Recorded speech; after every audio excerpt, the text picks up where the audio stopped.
Вы смотрите итоговый выпуск новостей о самых заметных событиях вторника, 15 декабря. Вы узнаете из материалов наших корреспондентов.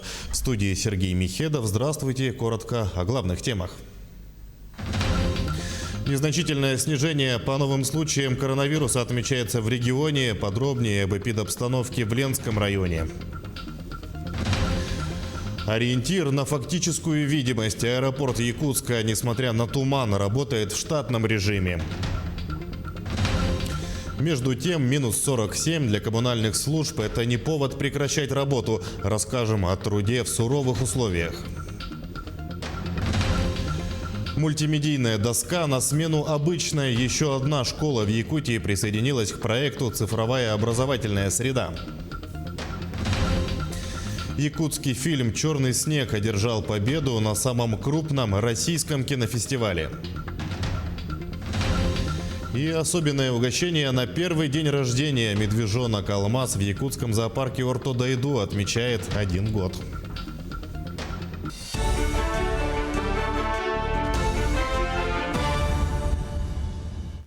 200 новых случаев коронавирусной инфекции выявили в Якутии за минувшие сутки. Об этом сообщила министр здравоохранения региона Елена Борисова в ходе брифинга по эпидситуации. Так, в Якутске заболели 90 человек, в Мирнинском районе 16, в Алданском 14, в Мегино-Кангаласском и Нерюнгринском районах по 10, в Верхневилюйском и Татинском по 7, в Усть-Алданском 6, во многих других районах от 1 до 5 заболевших.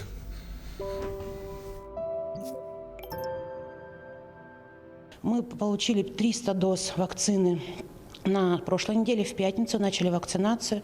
И буквально вчера получили дополнительно 500 доз вакцины, которые будут также реализованы, как предыдущие, для врачей, работающих в красной зоне. Итого 842 дозы новой вакцины от ковид наша республика получила. Мы ожидаем поставок, которые будут по разнарядке Минздрава Российской Федерации для прочего медицинского персонала, который работает в амбулаторном звене, либо, в стационарах, не задействованных под ковид. И только после вакцинации по всей территории страны медицинских работников, социальных работников наступит вакцинация массовая для населения.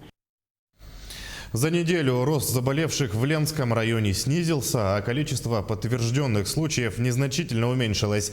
Об этом рассказала член оперативного штаба по борьбе с коронавирусом Нина Евстафьева. Об эпидситуации в Ленском районе расскажем далее. В Ленске продолжает свою работу оперативный штаб по недопущению распространения коронавирусной инфекции. Каждый день данные обновляются. Надо сказать, что ситуация не ухудшается, а остается стабильной уже несколько недель. У нас в инфекционном отделении города Ленска 59 человек, из них 51 имеют положительный статус. В инфекционном отделении поселка Витин находится 11 человек, 8 человек имеют положительный статус.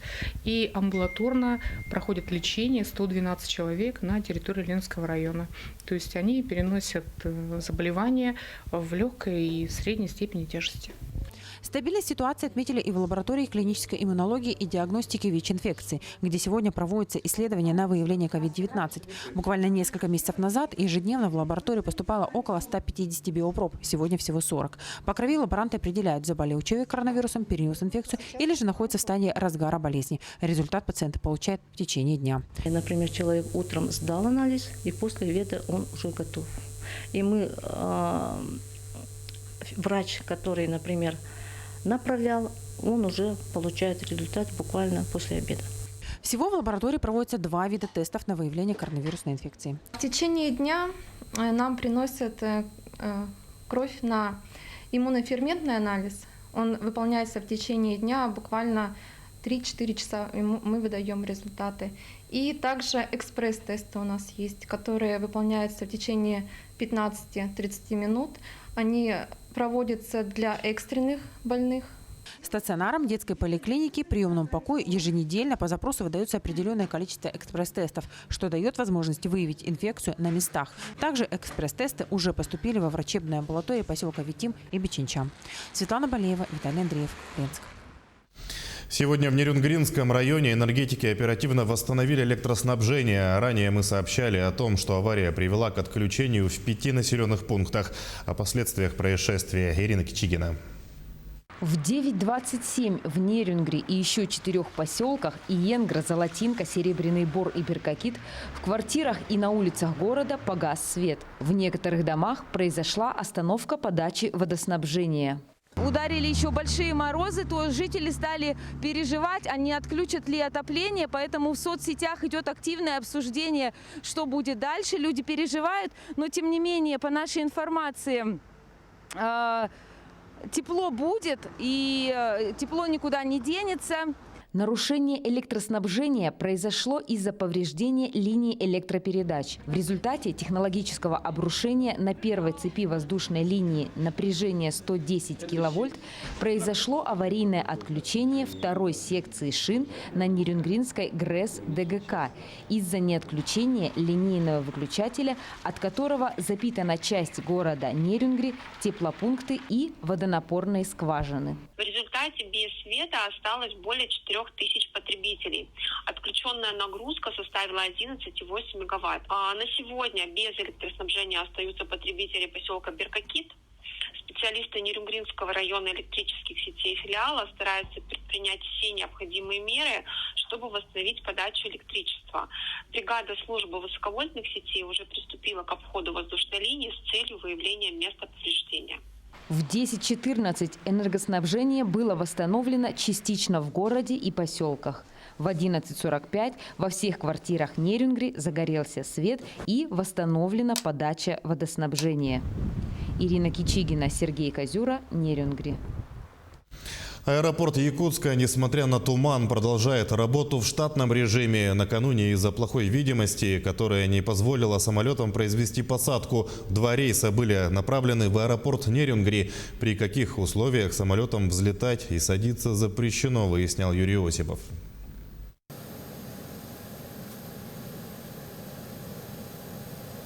Самолету предстоит рейс буквально через час. Перед этим он проходит полную подготовку. Один из ее этапов – прогрев. На протяжении 2 часов самолет прогревают с помощью горячего воздуха с температурой до 90 градусов Цельсия. Подогревается, начиная с двигателя и уходит в салон. Как готово будет, вода приходит, потом заправка подъезжает, заправляет самолет. И еще кислородом заправляет. Ну, всем, чем необходимым после подогрева самолета. Сейчас над Якутском навис туман. Из-за плохой видимости рейсы могут быть направлены на запасные аэродромы. Однако это зависит от множества факторов. По сообщению сотрудников аэропорта, взлет в Якутске можно осуществлять при видимости до 200 метров и более. Для посадки, в зависимости от категории самолета, требуется видимость не менее 500 метров. Данные нам поступают прямо с летного поля. Там стоят все необходимые датчики. Датчики видимости, ветра, температуры. Ну, как видим, сейчас у нас температура минус 49 градусов. Указывается также влажность, видимость, которая натуральная идет, и потом пересчитанная уже в 3 точках на взлетной полосе. Также информация об облачности, давлении, ветре и коэффициенте сцепления на взлетной полосе. Погодные условия вносят свои коррективы, и сотрудники аэропорта отмечают, что от этого многое зависит. Однако, несмотря на это, аэропорт продолжает работу в штатном режиме. Юрий Осипов, Илья Сремятников, Якутск. Развитие авиационной отрасли Якутии обсудил Айсен Николаев с руководителем Росавиации Александром Нерадько. Встреча началась с обсуждения проекта реконструкции взлетно-посадочной полосы в аэропорту Якутска и организации полетов в это время. На сегодня уже проделана большая работа. Специалистами Института мерзлотоведения проведены исследования на территории летного поля. В проектно-сметную документацию внесены необходимые изменения. Говорили о субсидировании межрегиональных авиаперевозок. В следующем году были затронуты вопросы господдержки ФКП «Аэропорты Севера», объединяющего аэропорты и посадочные площадки в Якутии.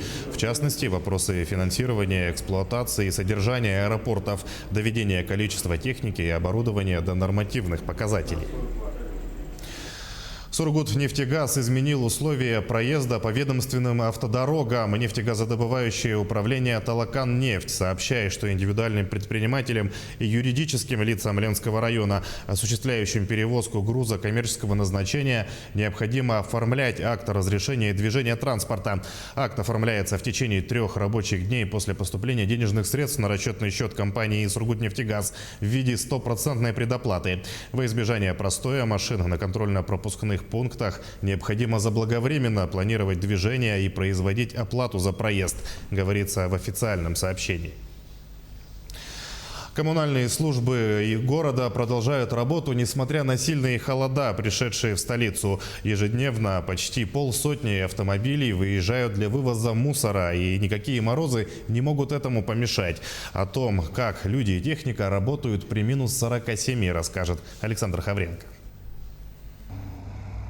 Понижением температуры многие предприятия, чья деятельность связана с транспортом, объявили о кированные дни. Техника, даже самая подготовленная, не выдерживает испытания морозами. Но есть предприятия, которые даже в самый лютый мороз обязаны продолжать работать. Специфика нашей работы такова, что мы не можем не выйти на линию. И несмотря на холода, спецтехника все равно будет работать. На сегодняшний день по городскому округу Ужата и городскому округу Якутск задействовано 49 единиц техники. В связи с похолоданием спецтехника часто выходит из строя, и мы столкнулись с рядом проблем. На предприятии налажена работа механиков и слесарей. В случае поломки машины возвращаются в гараж и уже через несколько часов вновь выходят на линию. Сложно в морозах, но возможно работать в таких условиях. Ну, сложности есть. Ну, в основном на холоде замерзает гидравлика и воздушная система замерзает. Ну, соответственно, если воду замерзает, то у нас с тормозами проблемы бывают. А гидравлика, вот шланги лопаются. Ну, у нас механики есть, слесаря, все оперативно делают. У нас работа идет бесперебойно идет. Жители города высказывают свое недовольство, видя, что мусорные контейнеры вывозятся не вовремя. Но сотрудники регионального оператора уверяют, что мусор из дворов будет вывозиться, пусть и с небольшим опозданием. Несмотря на экстремальные морозы, санитарное состояние города будет поддерживаться на нужном уровне. Александр Хавренко, Павел Пахомов, Якутск. Сейчас короткая реклама, и вот о чем мы расскажем далее. Мультимедийная доска на смену обычной. Еще одна школа в Якутии присоединилась к проекту «Цифровая образовательная среда». Якутский фильм «Черный снег» одержал победу на самом крупном российском кинофестивале. И особенное угощение на первый день рождения. Медвежонок «Алмаз» в якутском зоопарке Ортодайду отмечает 1 год. Продолжаем выпуск. Айсен Николаев принял участие в заседании Комитета по стратегическому планированию при Напсовете Алроса сегодня. Члены комитета утвердили сводный бюджет компании и ключевые показатели эффективности целевых значений на следующий год. Также был рассмотрен ряд других важных вопросов. Основная цель деятельности комитета – повышение эффективности и качества работы наблюдательного совета Алроса посредством предварительного рассмотрения отдельных вопросов и выработки соответствующих рекомендаций. Еще одна школа присоединилась к проекту «Цифровая образовательная среда» в рамках нацпроекта образования. Что дает участие в данной программе школам республики и что это за проект, в материале Дмитрия Тымырова. Проект «Цифровая образовательная среда» – это трансформация системы образования, создание безопасной учебной среды. Одним словом, для организации учебного процесса теперь будут применяться только современные информационные технологии. Мы являемся свидетелями следующего этапа развития системы образования, инфраструктуры образовательных организаций через создание таких вот уникальных цифровых образовательных сред. Я считаю, что это позволит нам сформировать новые навыки, востребованные в 21 веке у наших обучающихся. Сегодня школа номер 25 города Якутска открыла 3 кабинета в рамках данного проекта, а также под цифровую среду адаптировала и школьную библиотеку, где в каждом кабинете закуплена и установлена вся необходимая техника. Так, на смену классической школьной доски приходят современные мультимедийные. Отныне такие экраны становятся предметом передачи информации для учителей, для современных школьников. Путем применения современных технологий здесь проецируется вся необходимая информация, а также тут же без применения мела и школьной тряпки можно пальцем обвести, какое задание школьнику необходимо выполнить. Применение новых возможностей не только облегчает организацию учебного процесса, но и помогает учителю-предметнику применить как можно больше ресурсов при выстраивании урока. Доступ к таким электронным ресурсам нам дает быстро и качественно реализовать свои интересные проекты, также качественно и быстро подготовиться к урокам, а также к различным школьным мероприятиям. Благодаря данному проекту образовательные учреждения региона успешно вошли в дистанционное образование, что помогло многим учебным заведениям безболезненно организовать учебный процесс в период пандемии. Нынче в 2020 году открыли 19 площадок в 19 школах. В прошлом году, в 2019 году, цифровая образовательная среда была реализована в 11 школах. И в рамках этого мероприятия мы первую форсайт-сессию провели на базе 4 школ города, где наметили положительные, отрицательные моменты, все взвесили и наметили планы на развитие. Сегодня в регионе проект «Цифровая образовательная среда» реализуется в 102 образовательных учреждениях. Из них 76 – это школы, 26 – профессиональные образовательные организации. В следующем году региональное министерство образования планирует продолжить эту работу и расширить количество школ, где будет внедрена цифровая среда. Дмитрий Тымыров, Семен Семенов, Якутск.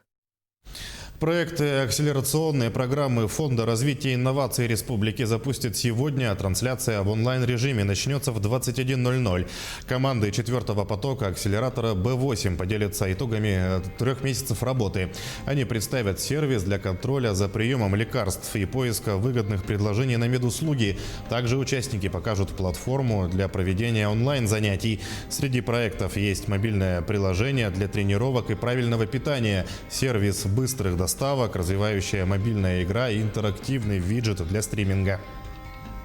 Их можно будет увидеть в эфире нашего демо-дня. Он пройдет на сайте акселератора Б8, а также можно будет узнать дополнительную информацию в инстаграм-аккаунте. Это B8 Accelerator.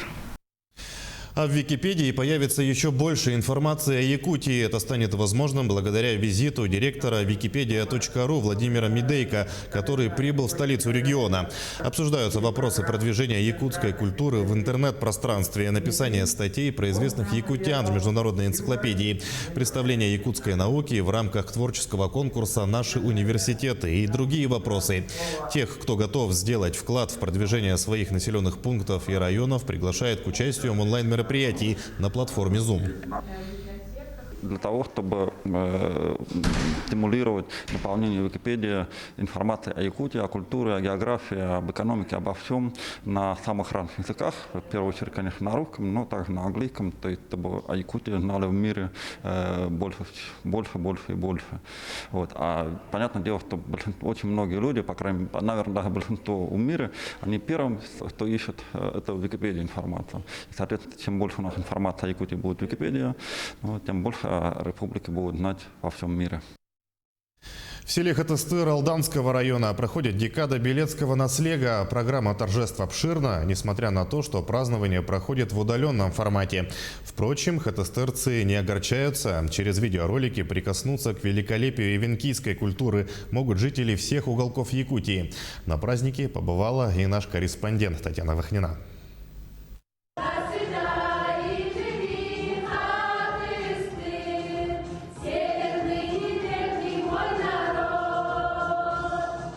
Эта песня теперь гимн села Хатыстыр. Ее авторами стали музыканты из Якутска Светлана и Егор Неустроевы. Дважды в год супруги приезжают в Белецкий наслег. Здесь они организовали хор. Песня была написана год назад на якутском языке. Хатыстырцы перевели куплеты на русский и эвенкийский.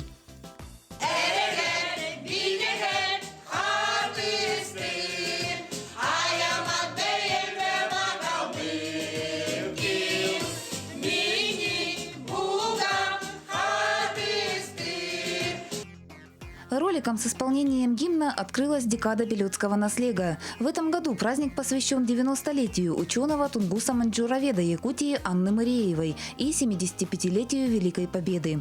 Празднество проходит в удаленном формате. Богатство и великолепие эвенкийской культуры представлено в видеороликах.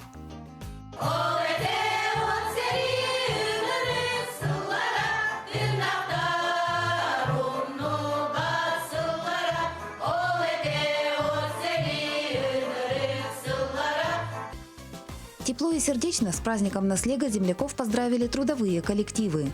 Жители признаются, что новый формат, хотя и непривычен, но отнюдь не сложен. Пандемия научила работать по-новому. Расширилась и география гостей праздника. Если раньше в дни Наслега в Хатыстыр в основном приезжали гости из близлежащих городов и сел, то теперь песни, поздравления и конкурсы смотрят жители во всех уголках Якутии.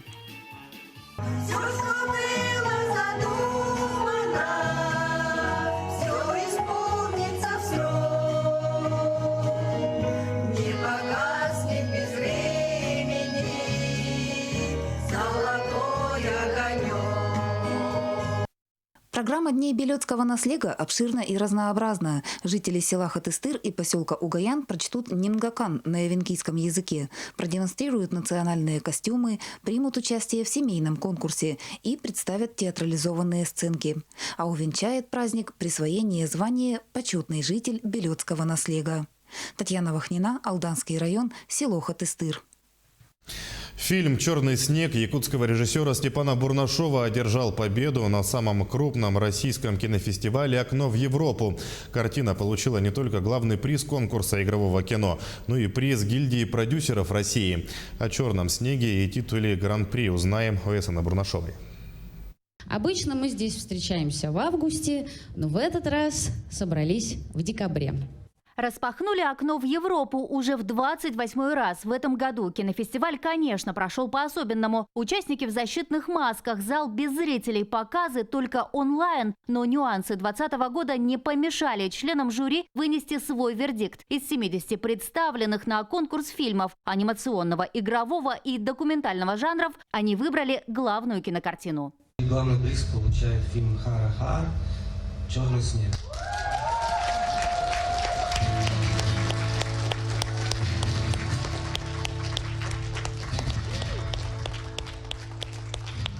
На церемонии закрытия у меня, конечно же, была надежда получить приз, но я не рассчитывал на главный.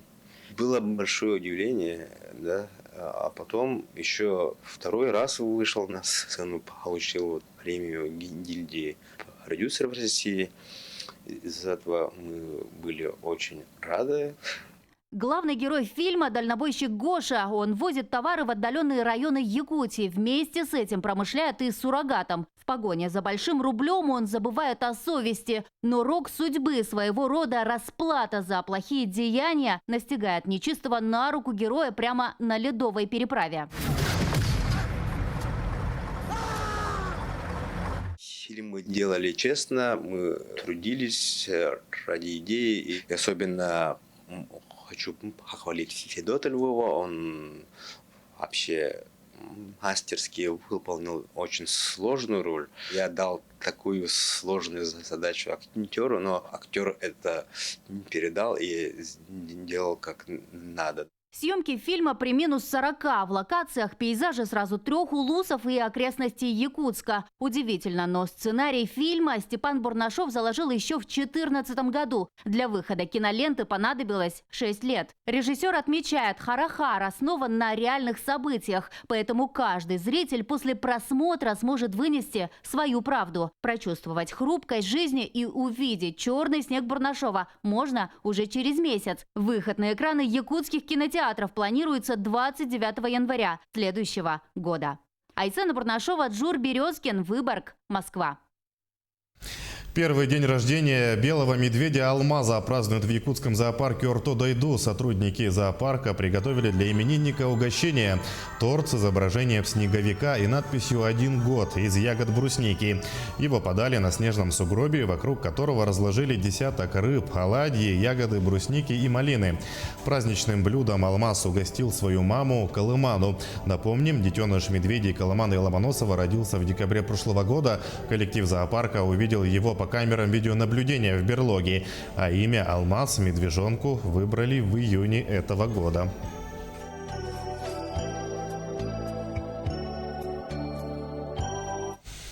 На этом наш выпуск подошел к концу. Берегите себя и своих близких, не забывайте носить маску и соблюдать безопасную дистанцию. Оставайтесь с нами.